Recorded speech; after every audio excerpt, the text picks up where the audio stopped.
सलवात पढ़िए सब मिल के।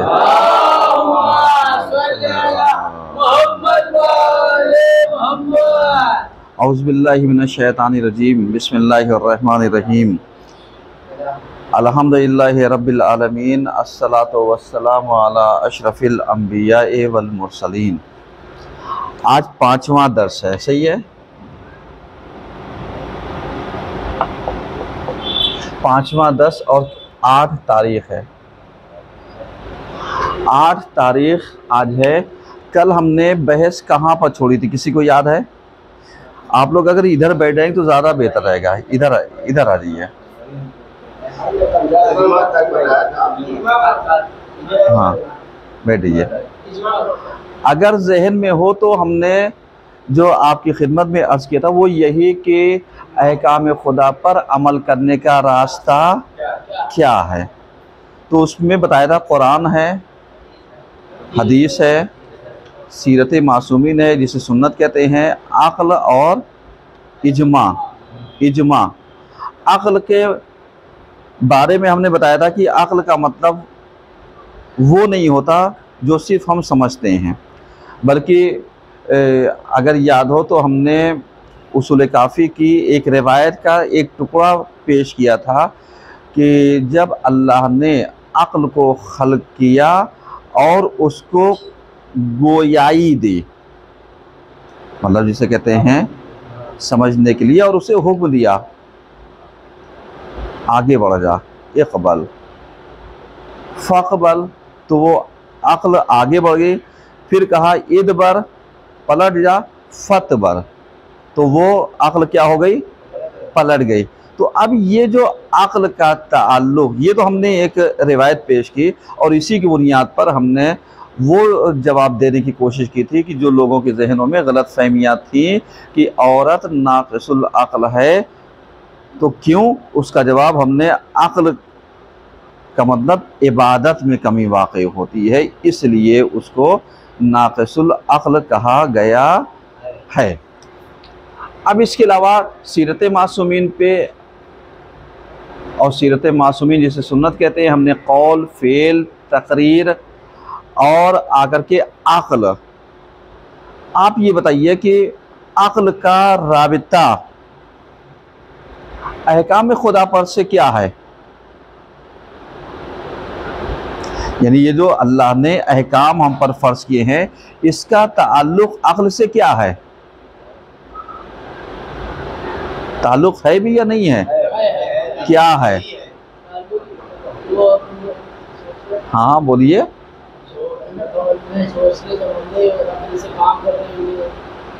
आप लोग कोई अक्ल का ताल्लुक़ जो है ये अहकाम खुदा पर अमल करने से क्या है? इसका अगर कोई एक अदर पर्सन आपसे सवाल करे तो आप क्या कह सकते हैं?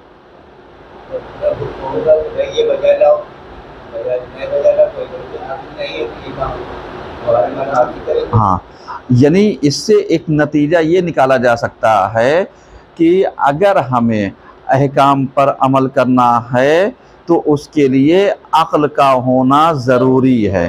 इसीलिए अल्लाह ने तकलीफ़ शरिया को बेवकूफ़ के ऊपर, पागल के ऊपर, दीवाने के ऊपर, सफ़ाहत के ऊपर, जिसे सफ़ी कहा जाता है, इन सब के ऊपर अल्लाह ने अहकाम शरिया को आयद नहीं किया है।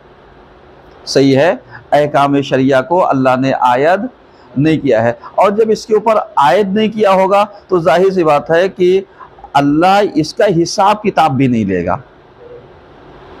अल्लाह जो है इसका हिसाब किताब भी नहीं लेगा। अब एक सवाल हम आपसे करना चाहते हैं, देखिए जवाब कहाँ पर। तो जब अहकाम शरिया पागल पर, दीवाने, बेवकूफ़ पर आयद नहीं है तो ये जन्नत में जाएगा या जहन्नम में जाएगा? क्यों, हम इतराज़ नहीं कर बैठेंगे?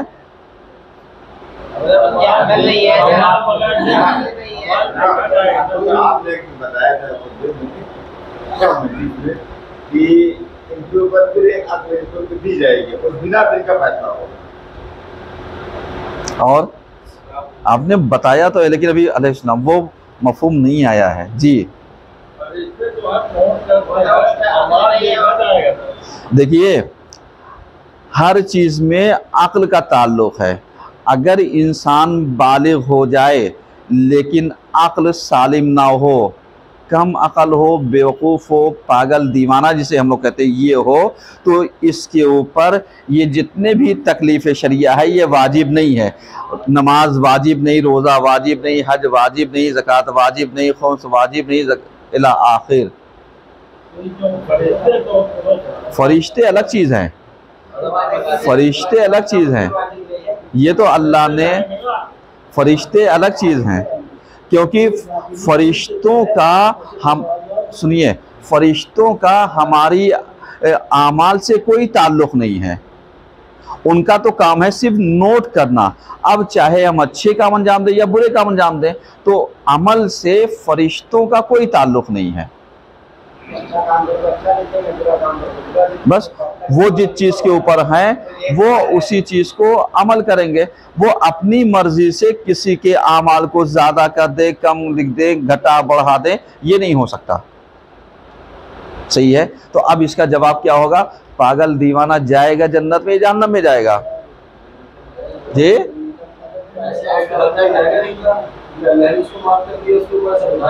अल्लाह ने माफ़ कर दिया तो हम भी तो यही कहते, परवरदिगारा अगर इनको तो बगैर हिसाब जन्नत में भेजना ही था तो मुझे भी पागल बना देता, ताकि बगैर किसी सख्ती के मैं भी चला जाता जन्नत में। फिर इस एतराज़ का जवाब क्या होगा?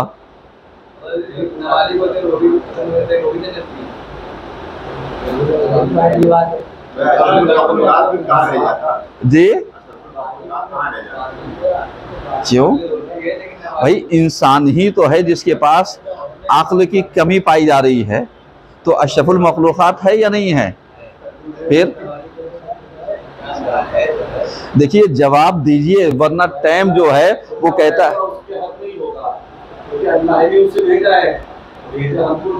हमारे हिसाब से दोनों का मानने के लिए भेजा, उसके पास जब भाई नहीं तो उससे कोई हिसाब है नहीं, जैसा आया वाले कि हम भी कह देते थे कि हम लोग भी दी थी ना अल्लाह ने। अगर पैदा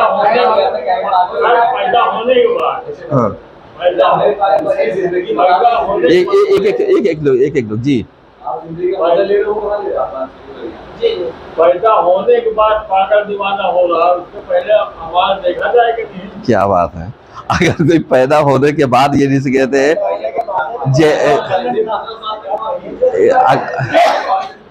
एक मिनट देखिए, सुन लीजिए।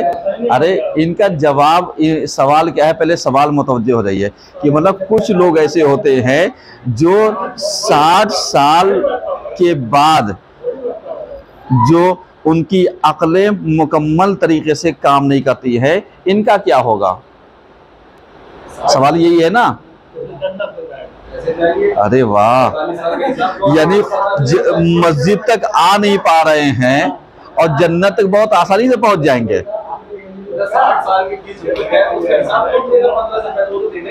एक मिनट रुकिए, अब यहाँ पे देखिए, चूंकि जितना आप बोलते जाइएगा उतना टाइम बीतता जाएगा। यहाँ पर जो चीज़ पाई जाती है वो यही, अल्लाह कल क़यामत के दिन जो दुनिया में पागल दीवाना होगा, कम अक्ल होगी, उसको अक्ल अता करेगा, और अक्ल अता करने के बाद ये जो शरीयत पाई जाती है जिसकी बुनियाद पर फैसला होगा उसको वो दिया जाएगा। अगर वो उसको कबूल कर लेगा तो जन्नत में चला जाएगा, और अगर वो उसको रद्द कर देगा तो जहन्नम में चला जाएगा। ऐसा नहीं कि बग़ैर हिसाब के और बग़ैर किताब के वो जन्नत में चला जाए, क्योंकि ये अल्लाह की अदालत के ख़िलाफ़ है। हम भी कह सकते हैं परवरदिगारा तो मुझे क्यों अक्ल दे करके पैदा किया, ऐसी कम अक्ल बना देता, दुनिया का मज़ा भी लेते और कोई तकलीफ भी आयद ना होती, दुनिया से लुत्फ़अंदोज़ भी होते और हमें कोई सज़ा भी ना मिलती। तो ये चीज़ अल्लाह की अदालत के मुनाफी है। मुनाफी का मतलब क्या होता है? खिलाफ है। ये चीज़ है अल्लाह की यहाँ क्या है। अब इसी तरीके जैसे अभी ये बच्चा एक सवाल कर रहा है, ये जो बच्चे नाबालिग होते हैं इनका क्या होगा? अगर लड़की 9 साल के अंदर इंतकाल कर गई, लड़का 14 साल के अंदर इंतकाल कर गया, इसका क्या होगा? जन्नत में जाएगी, जहन्नम में जाएगा?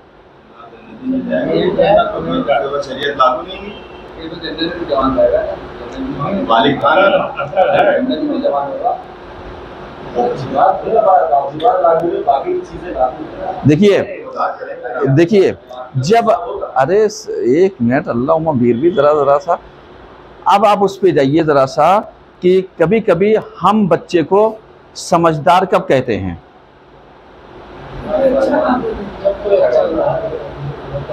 समझदार फ़िक़ही इस्लाम में जिससे मुमय्यज़ कहते हैं, तमीज़ वाला, यानी जिसके अंदर शनाख्त पैदा हो जाए सही और गलत की, इसे कहते हैं मुमय्यज़। सही है, यानी जिसके अंदर ये सलाहियत पैदा हो जाए। तो पता चला बालिग होने से पहले ही बहुत सारे बच्चे सही और गलत, अच्छाई और बुराई को क्या करने लगते हैं? समझने लगते हैं। यही वजह है कि परवरदिगार आलम ने जो तरबियत का ज़माना जिसे मौलाए कायनात ने दिया है, वो कैसा से दिया है? याद आया?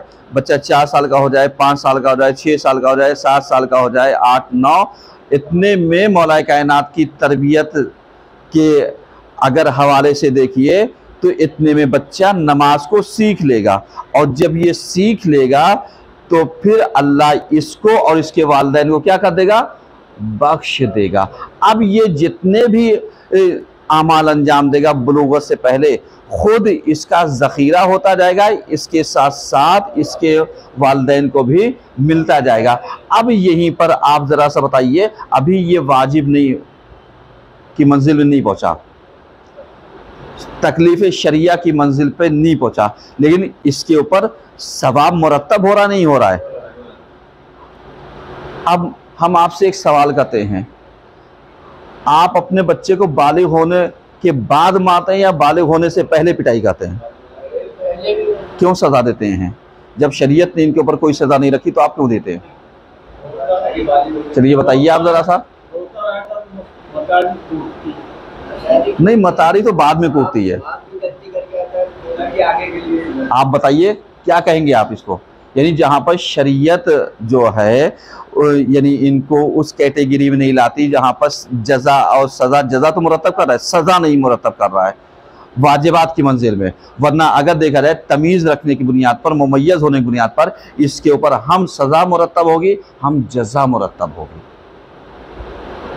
क्योंकि ये मुमय्यज़ है, तमीज़ वाला है, समझ रहा है। बस ये कि वुजूब की मंजिल नहीं है।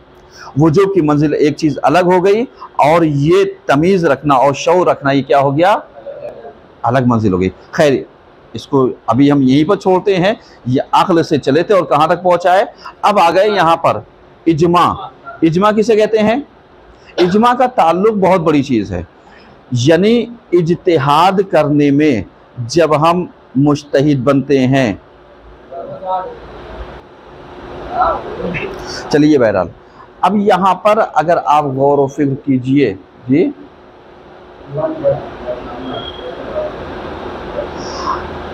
यानी अगर आप गौर व फिक्र कीजिए तो यहाँ पर आता है इजमा। इजमा किसे कहते हैं?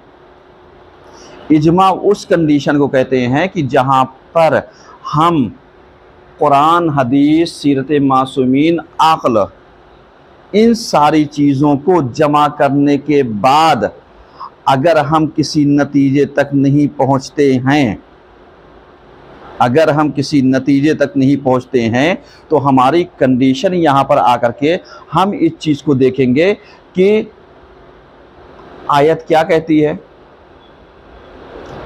आयत में कभी कभी ऐसा होता है, एक आयत दूसरी आयत की तफसीर करती है, एक आयत दूसरी आयत की मुकम्मिल है। मुकम्मिल यानी कंप्लीट करने वाली, सही है। एक आयत दूसरी आयत को बयान करने वाली है। इसी तरीके से रिवायतें, एक रिवायत कुछ कहती है, उसी की रिवायत की तफसीर दूसरी रिवायत करती है, कभी उसी की तफसीर तीसरी करती हैं। और जब हम इन चीज़ों पर नहीं पहुंच पाते हैं तो एक चीज़ होता है मसलहत, एक चीज़ होता है मुस्तहसन, एक होता है हसन। टफ हो गया क्या? सही है। और एक चीज़ हो गया कयास। हमारे यहाँ कयास नहीं है, हमारे यहाँ देखा जाएगा बेहतर क्या है, हसन। इस्तेहसान उससे बेहतर क्या हो सकता है नतीजा। मतलब हमने एक आयत को लिया, रिवायत को लिया, सीरत मासूमिन को लिया, लेकिन हम नतीजे तक नहीं पहुंचे। अब जब नतीजे तक नहीं पहुंचे, अक्ल का हमने इस्तेमाल किया कि अक्ल बताओ तुम क्या कहती हो। यानी इसके बाद तो अक्ल कहती 4-5 रास्ते निकलते हैं, एक रास्ता बेहतर है, एक उससे बेहतर निकला, एक यह है कि हम किसी नतीजे तक नहीं पहुंचे, और एक यह है कि हमने अंधे में तीर मार दिया। सही है, हम अपनाएंगे कौन सा रास्ता? हमारे पास दो रास्ते, एक बेहतर और एक बेहतरीन। तो जिस कंडीशन पर जो हालात जाकर के कैफियत पैदा हो जाएगी, हम उस कंडीशन को क्या कर लेंगे? ले लेंगे। अब वो सारी कैफियत आकर के इजमा में हो जाएगी। यानी कुछ हमने दलील निकाली कुरान से, कुछ निकाली हदीस से, कुछ सीरत मासूमीन से, और उसके बाद अक्ल का सहारा लिया, फिर नतीजे तक पहुंचे कि साहब अब फतवा क्या बनेगा। यहाँ पर सब इकट्ठा हो गया। यहाँ पर इजमा का मतलब क्या हो गया? इकट्ठा कर दिया। चलिए, अब यहाँ पर हमने छोड़ दिया इस चीज को। अब इसके अलावा जब हम मुकल्लफ हो गए, यानी हमारे सामने अहकाम खुदा पर अमल करने का रास्ता ये बचा, अब सवाल ये होता है कि अहकाम खुदा तक हम पहुंचेंगे कैसे? हम पहुंचेंगे कैसे? कौन बताएगा? इज्मा के जरिए बताइए, हम कैसे पहुंचेंगे? अब आप कहेंगे साहब अहकाम खुदा को अल्लाह ने समझाने लिए किसे भेजा?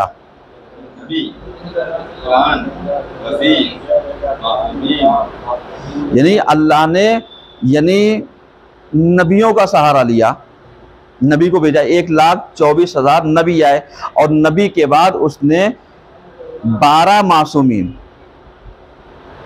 इनका नायब बनाया। सही है, यानी नबी के बाद, नबूवत के बाद इमामत आ गई, और इमामत चली कब तक? इमामत चली है 260 हिजरी तक। यानी पैगंबर यानी सन 10 हिजरी तक थे, 11वें में तो इंतकाल हो गया। अब 11वें से लेकर के 60 तक अगर देखा जाए तो तकरीबन हमारे अइम्मा का जमाना 250 साल का रहा। सही है, 250 साल तक जो लोग थे वो तो ठीक है। 250 साल के बाद क्या होगा? 250 साल के बाद अब जरा सा समझिएगा इस चीज को।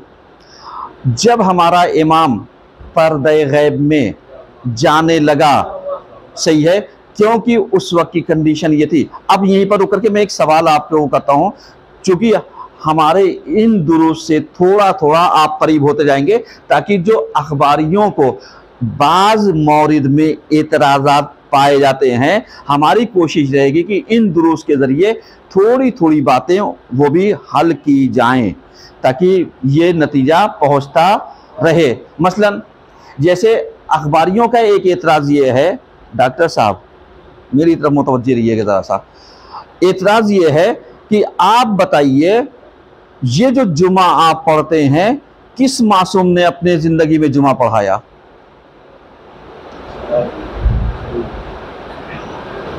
आप कहेंगे किसी नहीं पढ़ाया। तो जब मासूम ने नहीं पढ़ाया तो आप कौन होते हैं पढ़ाने वाले?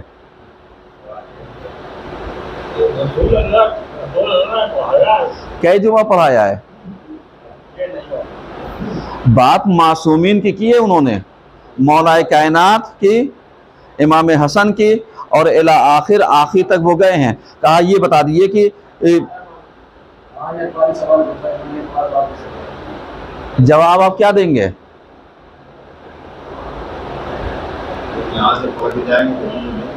वाह वाह वाह, ये बहुत बढ़िया है, ये सबसे अच्छा जवाब है।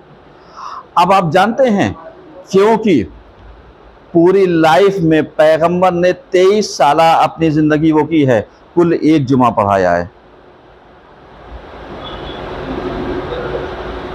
चौंक गए ना?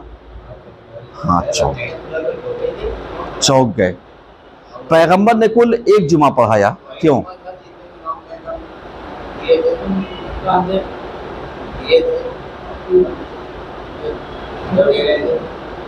वो बात की बात है, वो तो ये देखिए अभी जहां पे है वहीं पे रहने दीजिए, क्योंकि ये आप ना समझेंगे ना समझने देंगे, क्योंकि आप सवाल रिलेटेड कीजिए। अब कहने का मतलब यह है कि अगर आप तारीख तलाशिएगा तो पैगंबर ने मुस्तकिल जुमा नहीं पढ़ाया। क्यों नहीं पढ़ाया? कभी आपने सोचा ही नहीं, क्योंकि हम उस कंडीशन को उस वक्त की समझना नहीं चाहते, और अखबारी उस कंडीशन को ना समझना चाहता है ना समझाना चाहता है। वो तो बस मिसगाइड करना चाहता है कि जब बताओ हमारे अइम्मा ने जुमा नहीं पढ़ाया तो ये आयतुल्लाह कौन होते हैं जुमा पढ़ाने वाले, इसके बाद ये हिंदुस्तान में कौन होते हैं जुमा मस्जिद में ये आए पेश इमाम और इमाम जुमा, ये कौन? इनको किसने वो कर दिया? इनको अथॉरिटी किसने दी जुमा पढ़ाने की? है ना जवाब। तो आप जानते हैं पैगंबर ने जुमा क्यों नहीं पढ़ाया? इसलिए नहीं पढ़ाया क्योंकि पैगंबर के ज़माने तक में मुसलमानों की तादाद बहुत कम थी,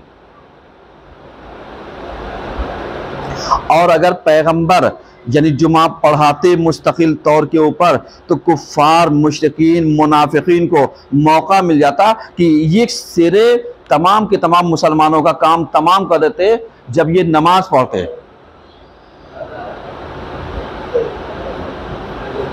तो पैगंबर यानी खतरात को मोल लेते या मुसलमानों की हिफाजत करते? क्या था? मुसलमानों की हिफाजत करते, क्योंकि ये रहेंगे तो इस्लाम रहेगा, और अगर यही नहीं रहेंगे तो इस्लाम रहेगा नहीं। अखबारी क्या करते हैं? कहा बस इसी कंडीशन को ला करके कहते बताओ किसने पढ़ाया। अब मैं आपसे सवाल करता हूं, 25 साल मौलाए कायनात खामोश रहे, खामोश रहने के बाद आप बताइए, अब ये पूछेंगे इन्होंने कई जुमा पढ़ाया, इमाम हसन ने कई जुमा पढ़ाया, उसके बाद इमाम हुसैन अलैहिस्सलाम ने कब जुमा पढ़ाया, उसके बाद चौथे इमाम 5वें 6वें 7वें 8वें 9वें 10वें और 11वें, और उसके बाद बता दो आखिरी इमाम ने कब जुमा पढ़ाया। तो आप कफे खाली हाथ मल देंगे। ये बहस जाहिलों से करते हैं, एक किताब लेकर के बैठ जाएंगे, आप हवाला दिए। जैसे कल अभी हमने एक बात कही थी कि जो कुएं के अंदर बैठा है वो सोचता है कुल्ले कायनात इतनी है, और जो समंदर के अंदर है उसकी तह का अंदाजा नहीं लगा सकते। इनसे पूछो क्या तुमने सारी रिवायतें पढ़ ली हैं, क्या सारी कंडीशन पढ़ ली है? अब जरा सा हम आपको इसका जवाब देते चलते हैं, क्योंकि ये जो बहस अब हम शुरू करने जा रहे हैं, क्योंकि अगर इसके बेसिस और इसके फाउंडेशन को आप मजबूती से नहीं समझिएगा तो ये अखबारी आपके अकायद को बहुत आसानी से मुतज़ल्ज़िल कर देंगे, और आपके पास जवाब नहीं रहेगा, क्योंकि ये जवाबात बहुत आसानी से नहीं मिलते हैं जिस कैफियत को हम बता रहे हैं। अब आप ज़रा सा बताइए, मौलाए कायनात की 25 साल खामोशी, फिर जैसे ही ज़िम्मा हुकूमत पर मौलाए कायनात आए हैं, अब तकरीबन 5 साल में कितनी जंगें लड़ी हैं?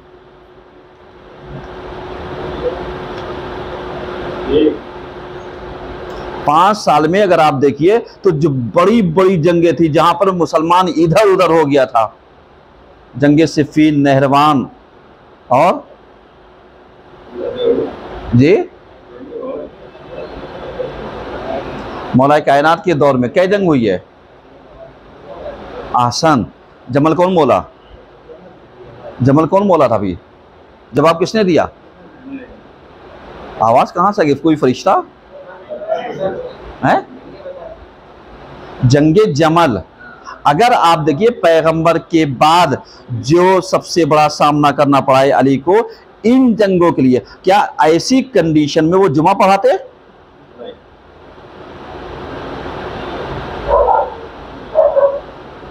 समझ में आ रहा है? फिर पैगंबर का जो अपना आखिरी मरला था, 10 साल में 80 जंगें पैगंबर ने लड़ी हैं। 10 साल में 80 जंगें लड़ी हैं। अब 80 जंगों में आप जरा सा बता दिए कि जब जंग होती है तो उस वक्त जंग की हालत में नमाजें शार्ट कर दी जाती हैं, कंडीशन बदल जाती है। तो अब जब बदल जाएगी तो क्या ऐसे मौके पैगंबर कहेंगे आओ सब जमा पढ़ो, सब एक साथ हो जाओ, दुश्मन घेरे और किस्सा तमाम कर, कहा बेटा बहुत अच्छा मौका मिला था तुम्हें यकजा तुम्हारा काम तमाम करने के लिए। इमाम हसन को क्या मौका मिला? इमाम हसन जैसी ज़िम्मा में हुकूमत पर बैठे, वैसी माविया के मक्कारों ने क्या कर दिया, ला करके उनको कर दिया।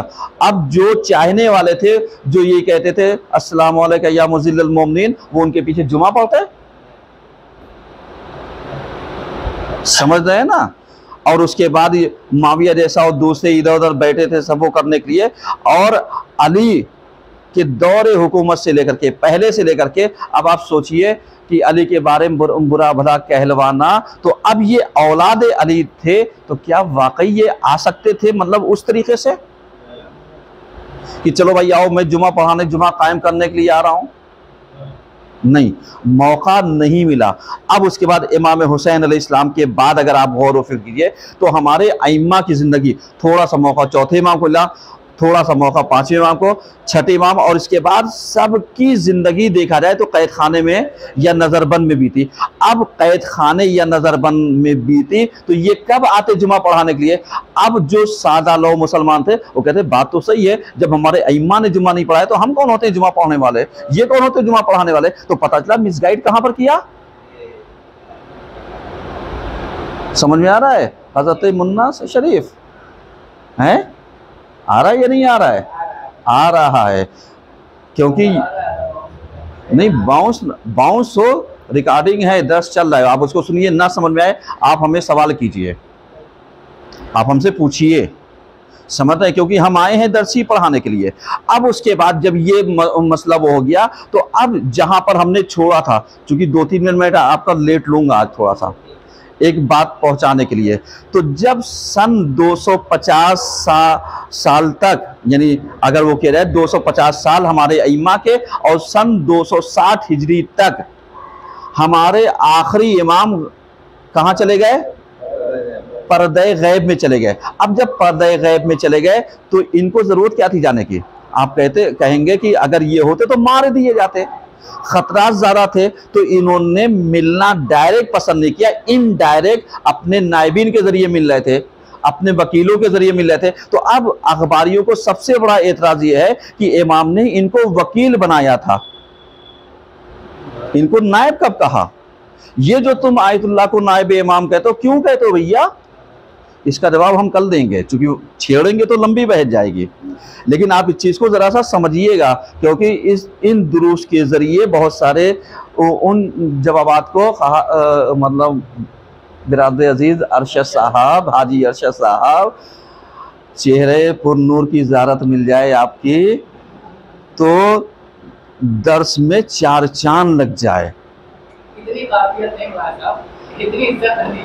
नहीं, हाजी साहब हैं और भी हुज्जाज किराम है हमारे यहाँ मौजूद, लेकिन ये है कि बहरहाल नौजवान हाजी अगर मौजूद हो, क्योंकि वो कंकरिया शैतान को अपने हाथ से मार करके, अब उसे बताने की जरूरत पड़े इसको कंकरी मारो, तो ये कमाल नहीं है ना। चलिए बहरहाल ठीक है। अब जब 260 हिजरी के बाद जब हमारे इमाम आए तो इन्होंने 4 के साथ राब्ता रखा। अब यहां पर अखबारी कहते हैं साहब ये बता दो कि इमाम का नायब जो होगा वो मासूम का नायब मासूम होगा, गैर मासूम नहीं होगा। क्यों है? ऐसे ही है, आप उनसे बहस कर लीजिए। जो मासूम का नायब होगा वो मासूम ही होगा, हम और आप सभी यकीन रखते हैं। लेकिन इन्होंने कंफ्यूजन कहां पर पेश किया, समझिएगा जरा सा, यहां से इसी बात को क्लियर करके बकिया बात मैं इंशाल्लाह सैटरडे को करूंगा, समझ रहे हैं? क्योंकि कल जुमा है, कल जुमा 8:30 बजे है। नहीं, अभी सिर्फ उस दिन सिर्फ इतवार बंद था, अभी ये जून तक पूरा चलेगा कंटिन्यू, उसके बाद हफ्ते में 3 दिन की क्लास चलेगी। अब जरा सा आप समझिए, ये जो कहते हैं कि मासूम का नायब मासूम नहीं होगा, तो वहां पर आप इनको समझाइए, बेशक अली का नायब कौन होगा? हसन होंगे।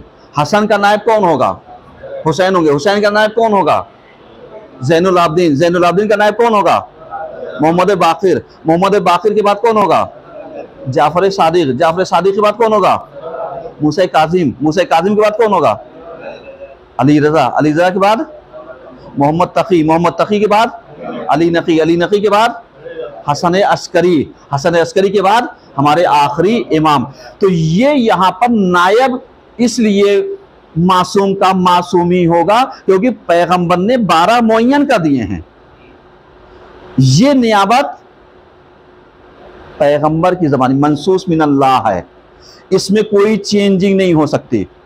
ये कंफ्यूजन आकर के कहां पर पैदा करते हैं? ये कहते हैं साहब ये जो आयतुल्लाह को तुम नायब इमाम कहते हो, ये क्यों कहते हो? अब इस नियाबत को और इनकी नियाबत को ला करके ये मिला देते हैं। इनकी गलती ये है और हम क्या है अल्फाजों में उलझ करके फंस जाते हैं, लफ्ज़ नायब से धोखा खा जाते हैं। जबकि अगर आप देखिए तो पैगंबर ने अपने ज़माने में अपनी मौजूदगी में गैर मासूम को अपना नायब बनाया है। समझ रहे हैं?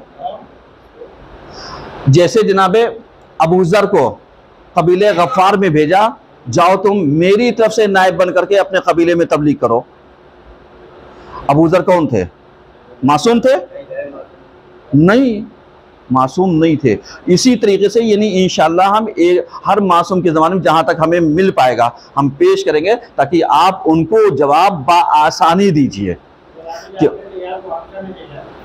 जी आसान और भी अफराद हैं, यानी इस तरीके से यानी जो मासूम नहीं थे। अब बता दिए पैगंबर मासूम थे तो इनका नायब कौन हुआ?